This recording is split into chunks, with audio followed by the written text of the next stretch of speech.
Let's talk about one of the taboo business and real estate topics, commission, right? Should commissions be non-negotiable? Should they be fixed? What's going on here, right? And I want to come in here and talk to you guys because this is a pretty popular subject, right? You hear some stuff from the public, you hear stuff from the agent community, and I wanted to come on here and just kind of give my thoughts about it, okay? Free enterprise, capitalism, and the way we have things set up, although it may not be perfect, everything we deal with in this life is flawed. It's a great open market system because the market determines what happens. In this same market, myself, my students, my personal students, my coaching members, my team members on Team BC are out there still to this day getting 6 and 7% listings on or commissions on their listings, right? Regularly. Most of our industry struggles to get 2, 3, 4%, if they even get a listing, right? But why is that happening? That's not happening because we're scamming people. That's happening because we have a strong brand, we offer a superior service, we offer a greater value that the market deems as valuable enough to pay us a strong commission compared to everybody else. It's that simple. So when I hear all this bickering about it, I say, why don't you just understand what we're doing here to be able to do this? Because the way it's set up, you can do this too. Talk to our customers. None of them would say that we're ripping them off. They're more than grateful. They're completely satisfied with our service, and they send us more clients and other referrals, and they give us positive reviews. So in an open market system, could somebody from the outside who even disagrees with me look at that and say that we're doing something wrong? But wait, the customer is satisfied. They left a testimonial. They love the service. They happily paid that amount. What's wrong there? Because that's typically where the argument comes from. You're ripping people off. Well, that would mean that we did a disservice, we didn't deliver, and the customer complains. But if the customer is happy, what do you mean? They know they have the option of going to other people who are cheaper. We're in an open market, right? If people don't know from the outside, real estate commissions, it's illegal for us to fix them as agents. We can't just all huddle up and say, hey, everybody charge 6% or whatever. We can't do that. It's illegal. And most people right now, 80, 90% of agents can't even get a couple points. But we're part of that small percentage of producing teams and agents who are getting a full commission still, 6, 7% or whatever. It might be different in your area. I don't know, right? But I know as little as 30, 40 years ago, the standard was 7%. Even though it wasn't fixed, that was typically the standard was 7%, right? But let's talk about it. If you disagree with me, leave a comment below why they should be lower if what I just said is true.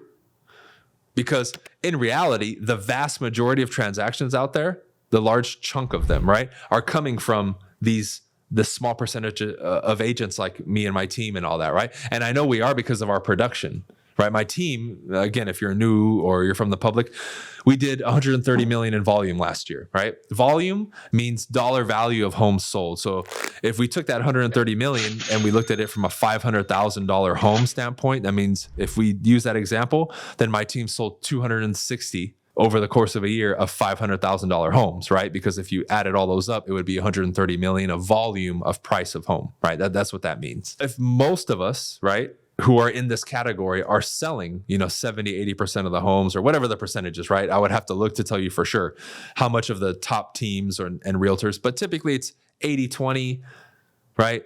85-15. So we're doing the bulk share of it. So if that principle applies to this, and on the next video, I'll have the statistics for you, so I'm a little bit better prepared, right? But if that applies, that means the lion's share of the deals out there, they're paying a higher commission compared to what people say. And only a small chunk of people are paying that discount fee or, whatever fee, right? But if that's the case and the vast majority of these consumers are satisfied, they like it, what's going on here? Why would we create an argument that we need to lower commission, right? Because then there's an underlying premise there that we're doing something wrong. But in an open market where I as a business person can set my price and people are paying it and they're satisfied, that's the market, right? That's the market. And that's kind of my position on it, because I just think the market should decide, right? If you're an agent that doesn't have skills or your team sucks or whatever it is, and you can only get 1 or 2%, that's what you're worth. If you can get 5, 6, 7% commissions on listings, that's what you're worth. I don't think there should be a fix or this outcry to lower it, because from my understanding and being an entrepreneur, it just doesn't make any sense, right? If I know I have a superior service or product, the market will bear a higher price and more customers because what I'm offering is superior to everybody else. I mean, that's just the rule. Now we can say there's little things here and there. We might have these stories of people being shady. I'm not talking about that, right? I'm just speaking in general here, right? So, and it kind of blows my mind when this argument comes up because when I go back and forth with people, typically I can't get a solid, legitimate argument from people, right? They just claim, oh, you guys are amateurs, you get overpaid. And to a degree, I agree with that statement when you're talking about the average real estate agent because they don't put in the work. They're not an expert. They don't know what they're doing. And they are cutting corners and just trying to do the bare minimum to make more money. For those, yes, you're right. But me, my team, the people I work with, my colleagues, no. We take this business very seriously. We put in a lot of time and effort and spend a lot of money investing in ourselves and our businesses to improve our services.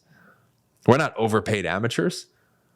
And people have no idea what we deal with in a transaction. A lot of times I've become a social, kind of like, I feel like a social therapist to people because I have to talk them through a lot of their issues. Now, luckily I've studied communication a lot and I've been through it, so I can help in those situations. But with some of the stuff we've gone through in transactions, it's like, that's in my estimation, that's one of many reasons we get paid handsomely for what we do is for what we deal with. The average person isn't going to do what we do. You're not going to deal with the issues that I deal with people. You're not going to put in the effort to generate the leads like I did, going door to door and making cold calls. You wouldn't be willing to do that without the promise of being paid. So there's a reason, right, that we get paid that. And we can look at it from a statistics and like a effort and a math standpoint as to why, X equals Y. Right. And I can definitely, spell that out for people. It's not a problem. So, but like I said, I'm always open to hear people's opinions and comments about this thing because it's kind of like an open discussion. I don't really see a reason for it to be fixed or something like that because I've heard that argument from people. And yeah, you have AI coming in and technology, but all that's going to do is weed out the people who don't know what they're doing, who don't have relationships with people, who don't know how to give a really good customer experience, and some of the other intricate details about business that people don't know or they want to ignore. Those are the people that are going to get replaced by AI and technology, right? We were told that when Zillow, Realtor.com, and all these websites came out. Did we get replaced? No. How many companies have you seen fail or go out of business or go bankrupt? Zillow had a massive failure when it came to that whole home buying thing, right?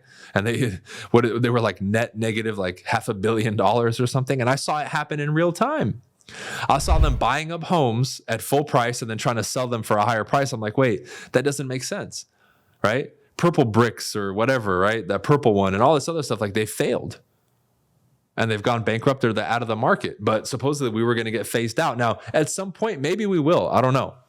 When everyone in the population buys homes and it's simple for people and, it's not about the customer experience, if that shifts, then sure, maybe we will get phased out at some point in the future, right? But to hear that argument now, to me, it's just kind of disingenuous and it just doesn't make any sense because the public or a person who makes that statement from the outside, again, what we do isn't rocket science, but it's much more intricate, especially on a higher level than people think.